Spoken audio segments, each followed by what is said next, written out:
Chapter 11. Like summer tempests came his tears.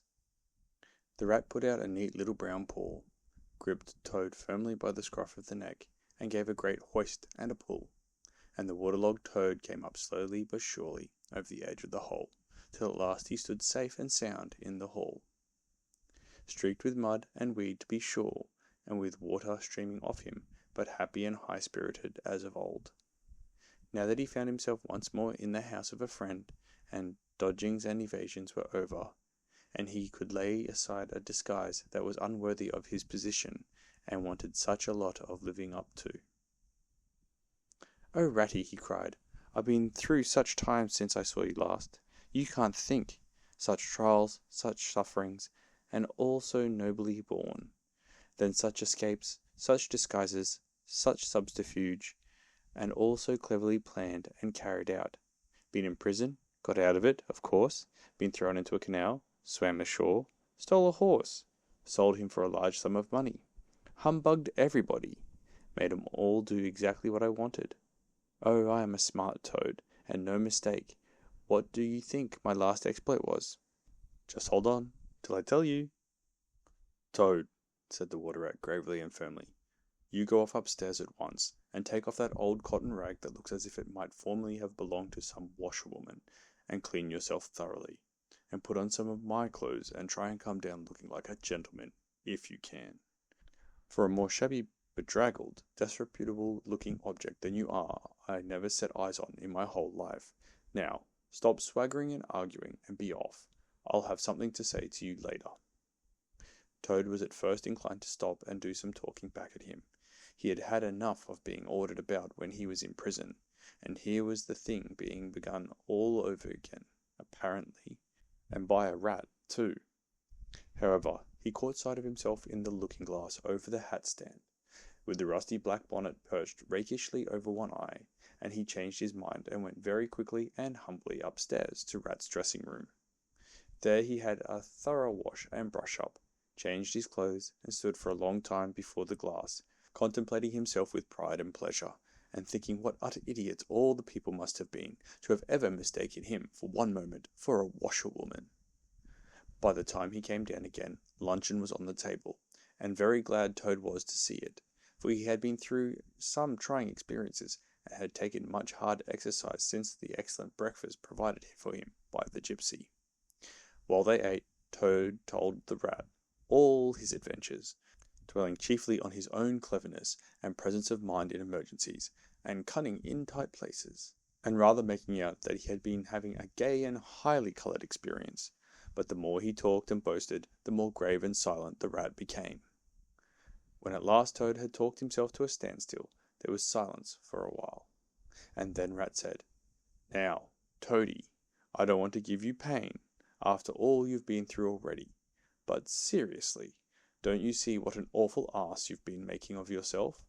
On your own admission, you have been handcuffed, imprisoned, starved, chased, terrified out of your life, insulted, jeered at, and ignominiously flung into the water, by a woman, too. Where's the amusement in that? Where does the fun come in? And all because you must needs go and steal a motor car? You know that you've never had anything but trouble from motor cars from the moment you first set eyes on one. But if you will be mixed up with them, as you generally are, 5 minutes after you've started, why steal them? Be a cripple if you think it's exciting. Be a bankrupt for a change, if you've set your mind on it. But why choose to be a convict? When are you going to be sensible, and think of your friends, and try and be a credit to them? Do you suppose it's any pleasure to me, for instance, to hear animals saying, as I go about, that I'm the chap that keeps company with jail-birds?" Now, it was a very comforting point in Toad's character that he was a thoroughly good-hearted animal, and never minded being jawed by those who were his real friends. And even when most set upon a thing, he was always able to see the other side of the question. So although, while the rat was talking so seriously, he kept saying to himself mutinously, "But it was fun, though, awful fun," and making strange suppressed noises inside him, kick, and poop, poop, poop, and other sounds resembling stifled snorts, or the opening of soda-water bottles. Yet when the rat had quite finished, He heaved a deep sigh and said, very nicely and humbly, "Quite right, Ratty. How sound you always are. Yes, I've been a conceited old ass. I can quite see that, but now I'm going to be a good toad, and not to do it any more. As for motor cars, I've not been at all so keen about them since my last ducking in that river of yours. The fact is, while I was hanging on to the edge of your hole and getting my breath, I had a sudden idea, a really brilliant idea, connected with motorboats. There. Don't take on so, old chap, and stamp and upset things. It was only an idea, and we won't talk any more about it now. We'll have our coffee, and a smoke, and a quiet chat, and then I'm going to stroll quietly down to Toad Hall, and get into clothes of my own, and set things going again on the old lines. I've had enough of adventures. I shall lead a quiet, steady, respectable life, pottering about my property and improving it, and doing a little landscape gardening at times. There will always be a bit of dinner for my friends when they come to see me, and I shall keep a pony chaise to jog about the country in, just as I used to in the good old days, before I got restless and wanted to do things." "Stroll quietly down to Toad Hall," cried the Rat, greatly excited.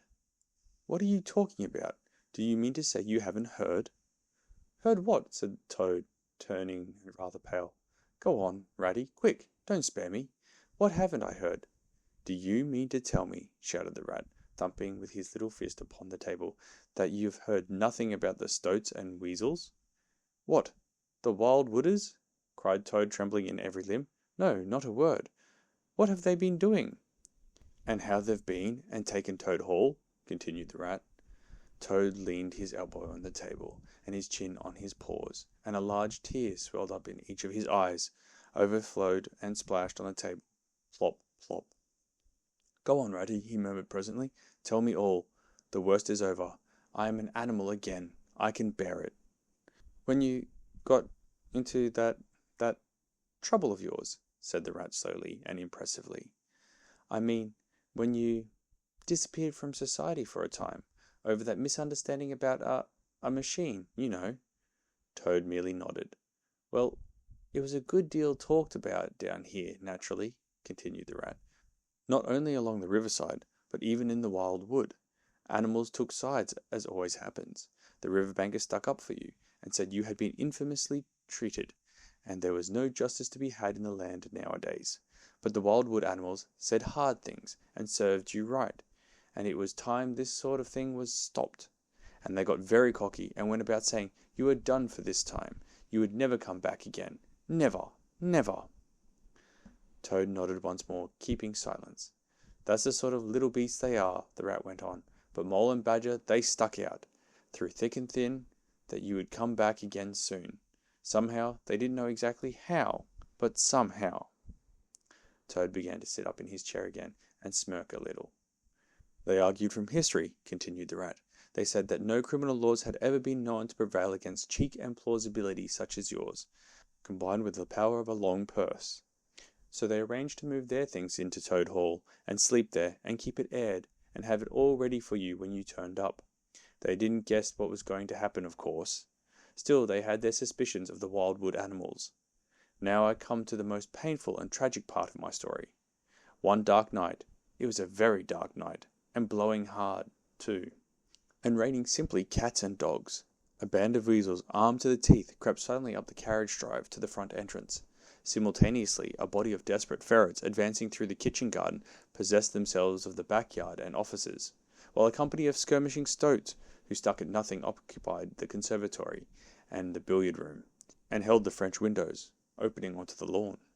The Mole and the Badger were sitting by the fire in the smoking room, telling stories and suspecting nothing, for it wasn't a night for any animals to be out in, when those bloodthirsty villains broke down the doors and rushed in upon them from every side.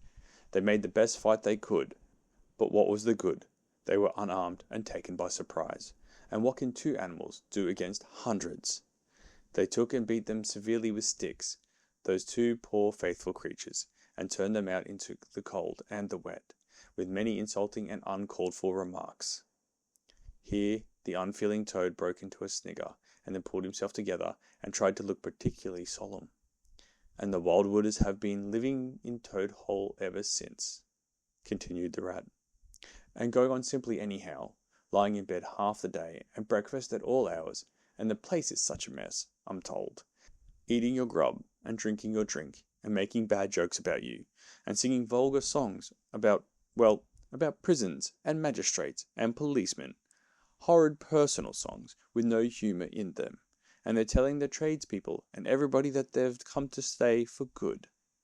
Oh, have they? Said Toad, getting up and seizing a stick. I'll jolly soon see about that. It's no good, Toad, called the rat after him. You'd better come back and sit down. You'll only get into trouble. But the Toad was off, and there was no holding him. He marched rapidly down the road, his stick over his shoulder, fuming and muttering to himself in his anger, till he got near his front gate, when suddenly there popped up from behind the palings a long yellow ferret with a gun. Who comes here? Said the ferret sharply. Stuff and nonsense, said Toad, very angrily. What do you mean by talking like that to me? Come out of that at once, or I'll... The ferret said never a word, but he brought his gun up to his shoulder. Toad prudently dropped flat in the road, and bang! A bullet whistled over his head. The startled Toad scrambled to his feet and scampered off down the road as hard as he could, and as he ran he heard the ferret laughing, and other horrid thin little laughs, taking it up and carrying on the sound. He went back, very crestfallen, and told the water rat. What did I tell you? Said the rat. It's no good. They've got sentries posted, and they're all armed. You must just wait. Still, Toad was not inclined to give in all at once, so he got out the boat and set off rowing up the river to where the garden front of Toad Hall came down to the waterside. Arriving within sight of his old home, he rested on his oars and surveyed the land cautiously. All seemed very peaceful and deserted and quiet. He could see the whole front of Toad Hall, glowing in the evening sunshine, the pigeons settling by twos and threes along the straight line of the roof, the garden ablaze of flowers, the creek that led up to the boathouse, the little wooden bridge that crossed it, all tranquil, uninhabited, apparently waiting for his return. He would try the boathouse first, he thought. Very warily he paddled up to the mouth of the creek, and was just passing under the bridge when, crash! A great stone dropped from above, smashed through the bottom of the boat. It filled and sank, and Toad found himself struggling in deep water. Looking up, he saw two stoats leaning over the parapet of the bridge and watching him with great glee. It will be your head next time, Toady, they called out to him. The indignant Toad swam to shore, while the stoats laughed and laughed, supporting each other, and laughed again, till they nearly had two fits, that is, one fit each, of course. The Toad retraced his weary way on foot, and related his disappointing experiences to the water rat once more. Well, what did I tell you? Said the rat, very crossly. And now look here, see what you've been and done. Lost me my boat that I was so fond of. That's what you've done, and simply ruined that nice suit of clothes that I lent you. Really, Toad, of all the trying animals, I wonder you managed to keep any friends at all. The Toad saw at once how wrongly and foolishly he had acted.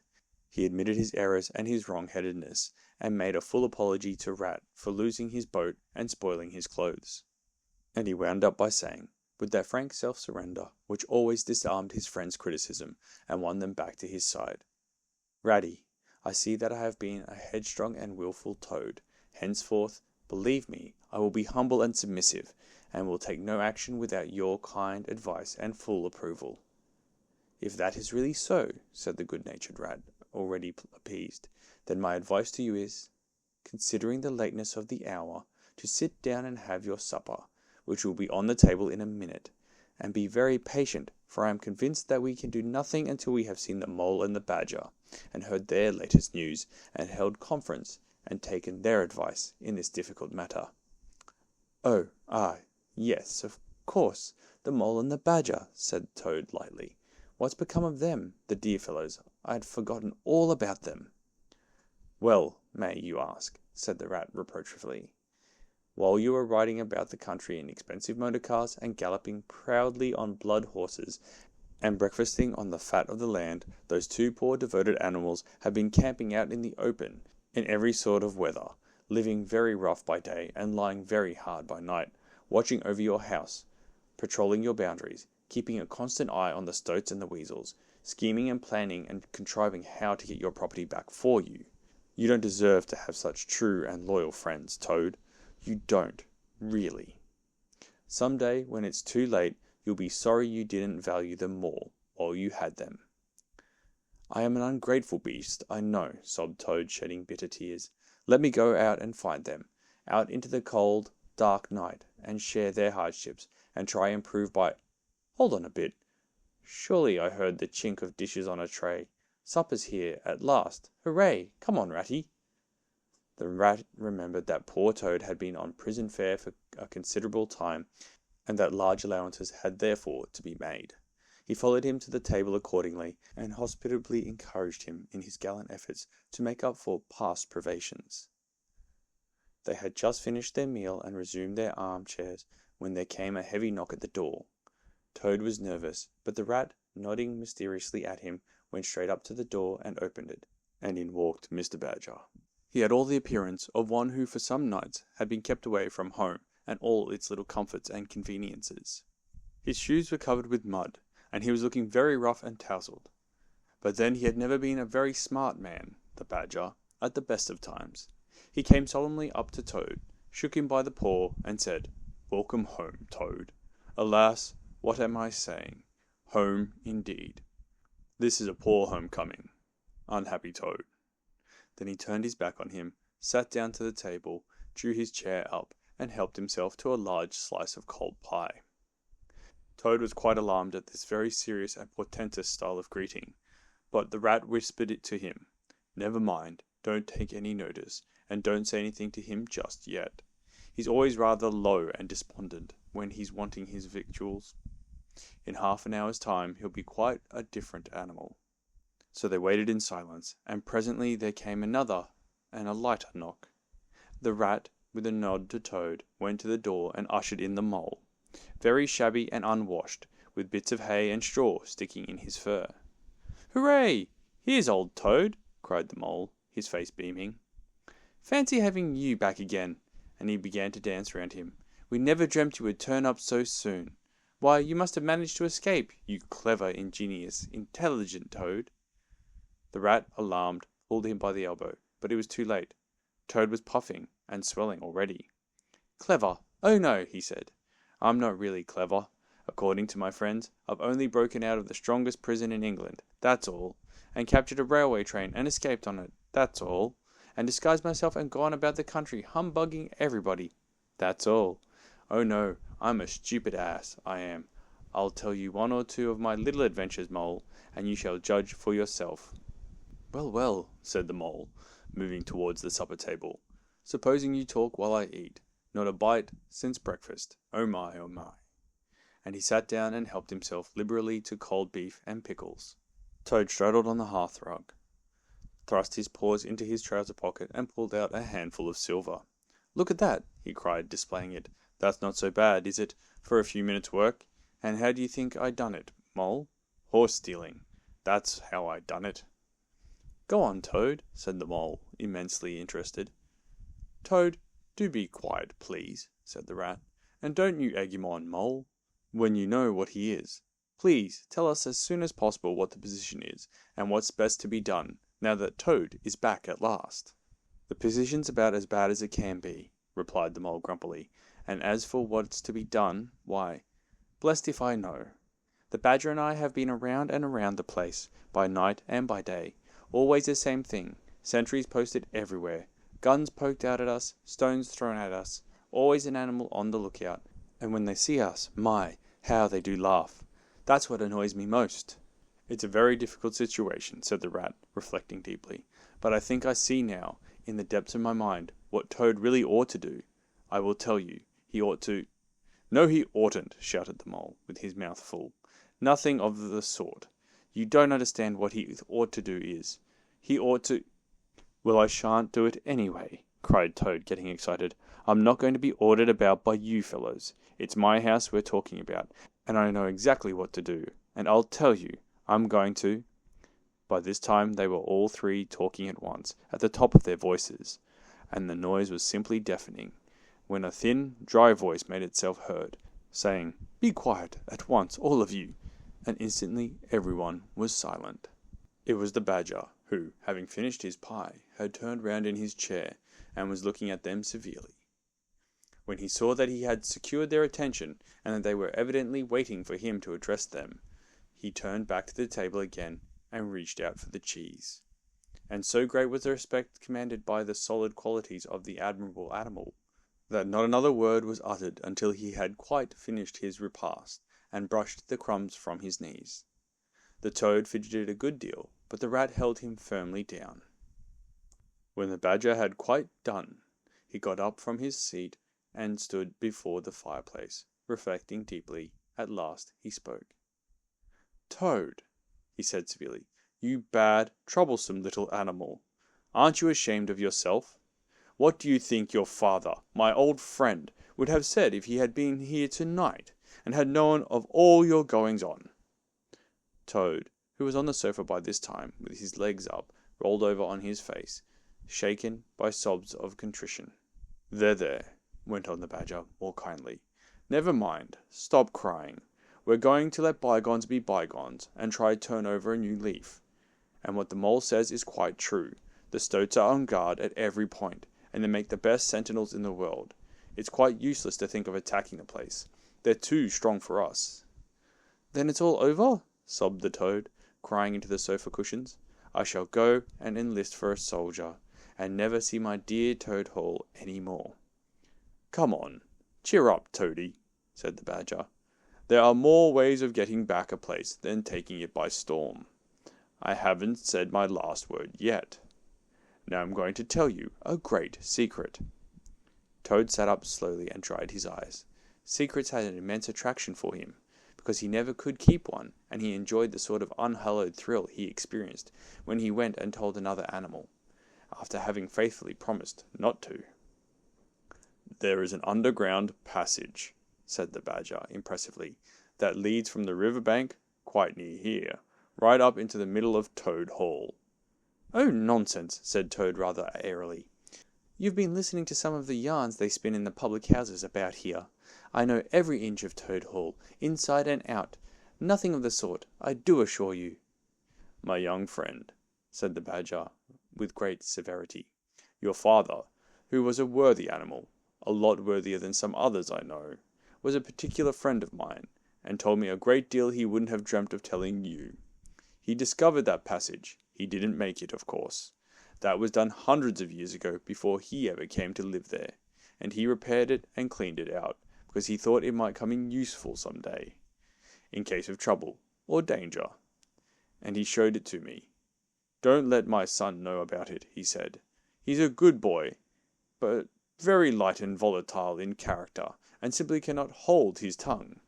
If he's ever in a real fix, and it would be of use to him, you may tell him about the secret passage, but not before.'" The other animals looked hard at Toad to see how he would take it. Toad was inclined to be sulky at first, but he brightened up immediately, like the good fellow he was. "Well, well," he said, "perhaps I am a bit of a talker. A popular fellow such as I am, my friends get round me. We chaff, we sparkle, we tell witty stories, and somehow my tongue gets wagging. I have the gift of conversation. I've been told I ought to have a salon, whatever that may be. Never mind. Go on, Badger. How's this passage of yours going to help us?" "I've found out a thing or two lately," continued the badger. "I got Otter to disguise himself as a sweep and call at the back door with brushes over his shoulder, asking for a job. There's going to be a big banquet tomorrow night. It's somebody's birthday, the Chief Weasel's, I believe, and all the weasels will be gathered together in the dining hall, eating and drinking and laughing and carrying on, suspecting nothing.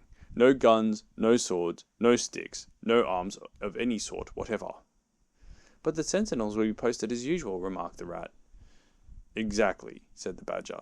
"That is my point. The weasels will trust entirely to their excellent sentinels, and that is where the passage comes in. That very useful tunnel leads right up under the butler's pantry, next to the dining hall." "Aha! That squeaky board in the butler's pantry," said Toad. "Now I understand." "We shall creep out quietly into the butler's pantry," cried the mole. "With our pistols and swords and sticks," shouted the rat. "And rush in upon them," said the badger. "And whack 'em, and whack 'em, and whack 'em," cried the toad in ecstasy, running around and around the room, and jumping over the chairs. "Very well, then," said the Badger, resuming his usual dry manner. Our plan is settled, and there's nothing more for you to argue and squabble about. So, as it's getting very late, all of you go right off to bed at once. We will make all the necessary arrangements in the course of the morning tomorrow. Toad, of course, went off to bed dutifully with the rest. He knew better than to refuse, though he was feeling much too excited to sleep. But he had had a long day with many events crowded into it, and sheets and blankets were very friendly and comforting things after plain straw, and not too much of it, spread on the stone floor of a draughty cell. And his head had not been many seconds on his pillow before he was snoring happily. Naturally, he dreamt a good deal, about roads that ran away from him just when he wanted them, and canals that chased him and caught him, and a barge that sailed into the banqueting hall with his week's washing. Just as he was giving a dinner party, and he was alone in the secret passage, pushing onwards, but it twisted and turned round and shook itself, and sat up on its end. Yet somehow, at the last, he found himself back in Toad Hall, safe and triumphant, with all his friends gathered round him, earnestly assuring him that he really was a clever toad. He slept till a late hour next morning, and by the time he got down he found that the other animals had finished their breakfast some time before. The mole had slipped off somewhere by himself, without telling anyone where he was going to. The Badger sat in the armchair, reading the paper, and not concerning himself in the slightest about what was going to happen that very evening. The Rat, on the other hand, was running round the room busily, with his arms full of weapons of every kind, distributing them in 4 little heaps on the floor, and saying excitedly under his breath, as he ran, "Here's a sword for the Rat, here's a sword for the Mole, here's a sword for the Toad, here's a sword for the Badger. Here's a pistol for the Rat, here's a pistol for the Mole, here's a pistol for the Toad, here's a pistol for the Badger," and so on in a regular, rhythmical way, while the 4 little heaps gradually grew and grew. "That's all very well, Rat," said the Badger presently, looking at the busy little animal over the edge of his newspaper. "I'm not blaming you, but just let us once get past the stoats with those detestable guns of theirs, and I assure you we shan't want any swords or pistols. We 4 with our sticks, once we're inside the dining hall, why, we shall clear the floor of all the lot of them in 5 minutes. I'd have done the whole thing by myself, only I didn't want to deprive you fellows of the fun." "It's as well to be on the safe side," said the Rat reflectively, polishing a pistol barrel on his sleeve and looking along it. The Toad, having finished his breakfast, picked up a stout stick and swung it vigorously, belabouring imaginary animals. "I'll learn 'em to steal my house," he cried. "I'll learn 'em! I'll learn 'em!" "Don't say learn 'em, Toad," said the Rat, greatly shocked. "It's not good English." "What are you always nagging at Toad for?" inquired the Badger, rather peevishly. "What's the matter with his English? It's the same what I use myself, and if it's good enough for me, it ought to be good enough for you." "I'm very sorry," said the Rat humbly.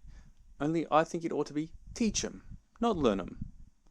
"But we don't want to teach 'em," replied the Badger. "We want to learn 'em. Learn 'em, learn 'em. And what's more, we're going to do it too." "Oh, very well, have it your own way," said the Rat. He was getting rather muddled about it himself, and presently he retired into a corner, where he could be heard muttering, "Learn 'em, teach 'em, learn 'em," till Badger told him rather sharply to leave off. Presently the Mole came tumbling into the room, evidently very pleased with himself. "I've been having such fun," he began at once. "I've been getting a rise out of the stoats." "I hope you've been very careful, Mole," said the Rat anxiously. "I should hope so too," said the Mole confidently. "I got the idea when I went into the kitchen to see about Toad's breakfast being kept hot for him. I found that old washerwoman dress that he came home in yesterday, hanging on a towel horse before the fire. So I put it on, and the bonnet as well, and the shawl, and off I went to Toad Hall, as bold as you please. The sentries are on the lookout, of course, with their guns and their 'Who comes there?' and all the rest of their nonsense. 'Good morning, gentlemen,' says I, very respectful. 'Want any washing done today?' They looked at me, very proud and stiff and haughty, and said, 'Go away, washerwoman. We don't do any washing on duty, or any other time,' says I. Ho, ho, ho. Wasn't I funny, Toad?" "Poor frivolous animal," said Toad, very loftily. The fact is, he felt exceedingly jealous of Mole for what he had just done.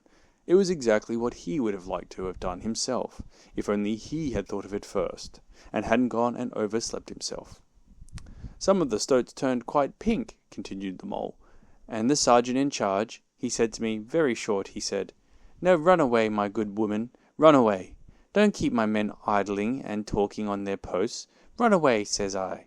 It won't be me that'll be running away in a very short time from now."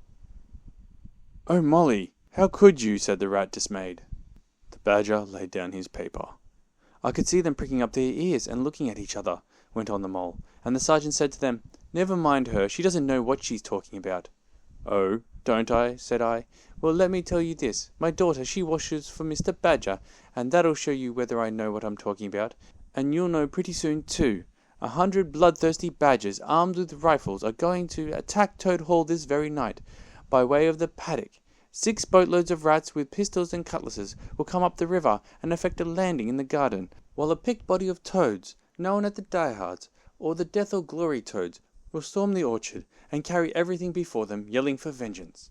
There won't be much left of you to wash by the time they've done with you, unless you clear out while you have the chance." Then I ran away, and when I was out of sight I hid, and presently I came creeping back along the ditch and took a peep at them through the hedge. They were all as nervous and flustered as could be, running all ways at once, and falling over each other, and everyone giving orders to everybody else and not listening, and the sergeant kept sending off parties of stoats to distant parts of the grounds, and then sending other fellows to fetch them back again, and I heard them saying to each other, "That's just like the weasels. They're to stop comfortably in the banqueting hall, and have feasting and toasts and songs and all sorts of fun, while we must stay on guard in the cold and the dark, and in the end be cut to pieces by bloodthirsty badgers." "Oh, you silly ass mole!" cried Toad. "You've been and spoilt everything." "Mole," said the badger in his dry, quiet way, "I perceive you have more sense in your little finger than some other animals have in the whole of their fat bodies. You have managed excellently, and I begin to have great hopes of you. Good mole! Clever mole!" The Toad was simply wild with jealousy, more especially as he couldn't make out for the life of him what the mole had done that was so particularly clever. But fortunately for him, before he could show temper or expose himself to the badger's sarcasm, the bell rang for luncheon. It was a simple but sustaining meal, bacon and broad beans, and a macaroni pudding, and when they had quite done, the badger settled himself into an armchair and said, "Well, we've got our work cut out for us tonight, and it will probably be pretty late before we are quite through with it. So I'm just going to take 40 winks while I can." And he drew a handkerchief over his face and was soon snoring. The anxious and laborious rat at once resumed his preparations, and started running between his 4 little heaps, muttering, "Here's a belt for the rat, here's a belt for the mole, here's a belt for the toad, here's a belt for the badger," and so on, with every fresh accoutrement he produced, to which there seemed really no end. So the mole drew his arm through Toad's, led him out into the open air, shoved him into a wicker chair, and made him tell him all his adventures from beginning to end, which Toad was only too willing to do. The mole was a good listener, and Toad, with no one to check his statements or to criticize in an unfriendly spirit, rather let himself go. Indeed, much that he related belonged more properly to the category of what might have happened had I only thought of it in time instead of 10 minutes afterwards. Those are always the best and the raciest adventures, and why should they not be truly ours, as much as the somewhat inadequate things that really come off? Hi, I hope you enjoyed this video. If you liked what you listened to, click on the card for the next chapter or recommended video. Otherwise, thanks for dropping by and enjoy your day.